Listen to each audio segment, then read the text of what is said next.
Bonjour, je suis Mathieu Lecomte, top manager du CEREPS. Bienvenue dans cette vidéo qui va vous permettre de découvrir la base des paris sportifs, le vocabulaire indispensable pour jouer. Si vous voulez gagner un jour au paris sportif, vous devez déjà commencer par comprendre tout ce dont je vais vous parler dans ces vidéos gratuites.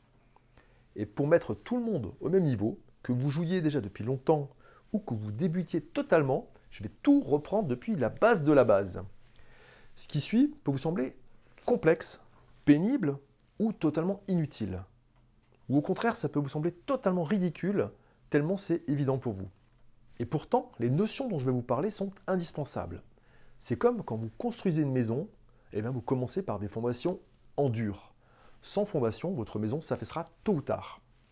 Je vais donc commencer cette série de vidéos par les fondations, pour vous permettre de maîtriser les 6 termes principaux que j'utiliserai dans les vidéos suivantes.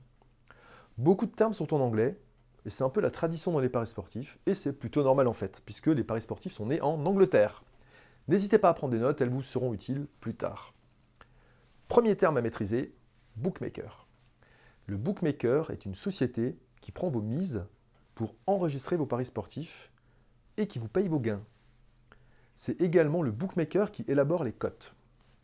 La plupart des bookmakers se trouvent sur Internet, c'est-à-dire que les paris se prennent exclusivement en ligne.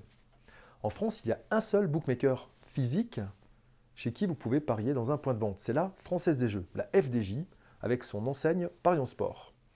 Vous trouverez des guichets Parions Sport dans tous les endroits où vous pouvez jouer au loto généralement. Si vous voulez jouer en point de vente, c'est possible avec Parions Sport de la FDJ. Et si vous voulez jouer sans vous déplacer, vous ouvrirez un compte jeu chez un bookmaker en ligne. On utilise aussi parfois le terme opérateur pour parler d'un bookmaker en ligne. C'était le premier terme à connaître, bookmaker ou opérateur s'il s'agit d'un bookmaker en ligne. Voici le second terme important, bankroll. La bankroll, c'est la somme d'argent que vous avez décidé de consacrer au paris sportif. C'est le capital que vous êtes prêt à jouer, c'est votre budget jeu. Il est important de bien prévoir une cagnotte à part pour votre bankroll. C'est-à-dire que vous devez absolument distinguer l'argent de vos mises de l'argent du ménage. Vous devez impérativement respecter une règle capitale par rapport à votre bankroll, et au CEREPS nous y tenons beaucoup, vous devez être prêt à perdre votre bankroll. Autrement dit, si jamais vous perdiez l'intégralité de votre bankroll, ça ne devrait avoir aucun impact sur votre vie quotidienne. Vous devez pouvoir continuer à faire vos courses, à payer votre loyer, vos factures, etc. L'argent que vous consacrez au jeu, vous devez être prêt à le perdre. Alors, évidemment, si vous jouez avec stratégie, vous ne devriez normalement pas perdre cette somme. Elle devrait même fructifier pour vous permettre tout un tas d'extras. Après le bookmaker et la bankroll, passons au troisième terme, c'est la cote. La cote, c'est ce qui vous permet de savoir combien va vous rapporter votre pari. Vous découvrirez le détail du fonctionnement de la cote dans une prochaine vidéo. Et en attendant, retenez juste que la cote est directement liée à la probabilité qu'a l'événement de se produire. Plus la cote d'un pari est faible, plus la probabilité qu'il se produise augmente. Et plus la cote est élevée, moins il y a de chances qu'il se produise. Autrement dit, si dans le match PSG-OM, le PSG a une cote de 1,20, c'est que le PSG a de très grandes chances de gagner. C'était juste un exemple évidemment. J'ai pris un exemple où le PSG a de fortes chances de gagner et donc l'OM de perdre. Si vous êtes fan de l'OM et que ce que je viens de vous dire vous a dérangé un peu, ou que vous êtes fan du PSG et que vous avez souri en imaginant votre équipe de cœur battre l'OM, c'est que vous devez absolument regarder la seconde vidéo de cette série. C'est capital pour la sécurité de vos jeux. C'est clair jusqu'à présent pour vous? Le bookmaker, la bankroll et la cote? Continuons dans ce cas avec le terme suivant. Le quatrième terme, c'est tipster. C'est un des termes que vous entendrez énormément dans les paris sportifs. Le tipster, c'est tout simplement la personne qui élabore un pronostic sur un ou plusieurs sports. C'est un pronostiqueur. Notre tipster au CEREPS, c'est Monsieur C.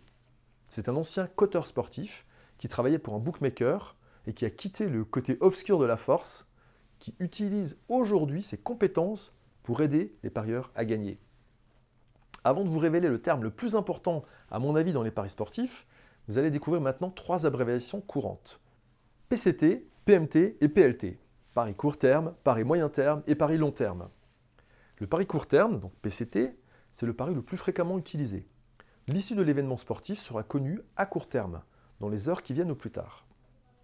Pari moyen terme, donc PMT, l'issue de l'événement sportif sera connue à moyen terme, dans les jours à venir au plus tard.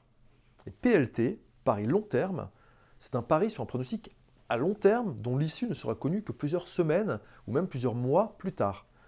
Par exemple, vous pariez en tout début de saison de foot que le Lyon sera champion de Ligue 1. Vous avez donc découvert ce que c'est un bookmaker, une bankroll, une cote, un tipster et les PCT, PMT, PLT. Voici maintenant le terme le plus important dans les paris sportifs. C'est le ROI. ROI est une abréviation anglaise qui signifie Return on Investment. C'est le retour sur investissement. Vous pouvez calculer le ROI d'un tipster, par exemple. Dit autrement, ça signifie que vous calculez combien le tipster vous rapporte par rapport aux sommes que vous avez investies. Si vous dégagez en moyenne 10 euros de bénéfices à chaque fois que vous misez 100 euros, ça signifie que vous avez un ROI de 10%, donc un retour sur investissement de 10%.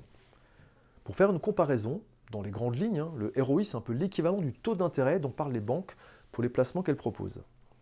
Le livret A de la banque rapporte 0,75% d'intérêt par an.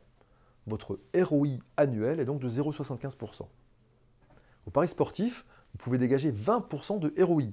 Ça signifie qu'à chaque fois que vous misez 100 euros, vous encaissez en moyenne 20 euros de bénéfices. Côté banque, c'est 0,75% par an. Côté pari sportif, vous pourriez atteindre 20% en moyenne par pari. C'est donc beaucoup plus intéressant que la banque, à condition de respecter 3 principes de base.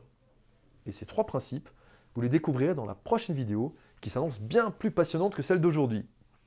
Je vous donne rendez-vous très bientôt, donc pour de nouveaux conseils. D'ici là, je vous souhaite une excellente fin de journée.